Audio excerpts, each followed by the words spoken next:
ক্ষমতা গ্রহণের আড়াই মাসের মাথাতেই ট্রাম্প বিরোধী বিক্ষোভের ঢেউ যুক্তরাষ্ট্রে। প্রেসিডেন্টের একের পর এক বিতর্কিত নীতির বিরুদ্ধে রাজপথে নেমেছে মার্কিনীরা।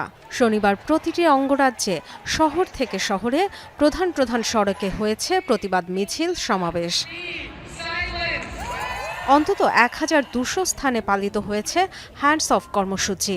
এই স্লোগানের অর্থ দাঁড়ায় হস্তক্ষেপ বন্ধ করো। Boston, Chicago, Los Angeles, New York, Washington DC প্রতিটি জায়গায় আন্দোলনে সরব হয়েছে বিভিন্ন শ্রেণী পেশার শত শত মানুষ।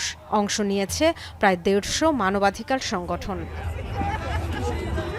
কেন্দ্রীয় সরকারের ব্যাপক হারে কর্মী ছাঁটাই, অভিবাসী বিরোধী অভিযান, বিভিন্ন দেশের ওপর অযৌক্তিক শুল্ক আরোপ সহ প্রেসিডেন্টের নির্বাহী ক্ষমতার অপব্যবহারের অভিযোগ তোলে বিক্ষোভকারীরা। ট্রাম্পের বিতর্কিত সব এজেন্ডার বিরোধিতার পাশাপাশি তীব্র নিন্দা জানানো হয় তার সহযোগী দক্ষতা বিষয়ক দফতরের দায়িত্বে থাকা ইলন মাস্কের প্রতিও। ব্যানারে, প্ল্যাকার্ডে ট্রাম্প ও মাস্ক বিরোধী স্লোগান। জাতীয় সংকটে এখানে একত্রিত হয়েছি কারণ তারা সংবিধান অনুসরণ করছে না, ভাবছে সবকিছু নিজেদের ইচ্ছা মতো হবে। তবে তা নয়, এই দেশ আমাদের। যা ঘটছে তা হলো ক্ষমতার অপব্যবহার।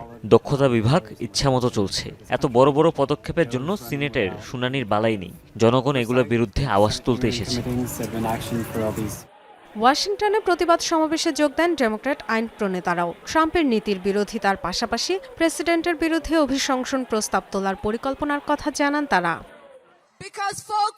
আমরা গণতন্ত্রের জন্য, সংবিধানের জন্য লড়ছি, নিজের পরিবারের জন্য, কাঙ্ক্ষিত ভবিষ্যতের জন্য লড়ছি।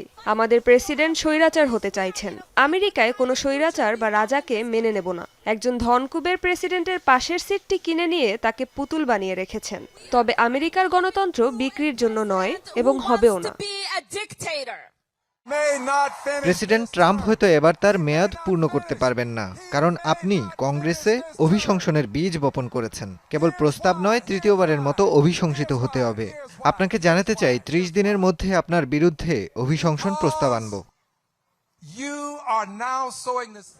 যুক্তরাষ্ট্রের বাইরেও হয়েছে হ্যান্ডস অফ বিক্ষোভ।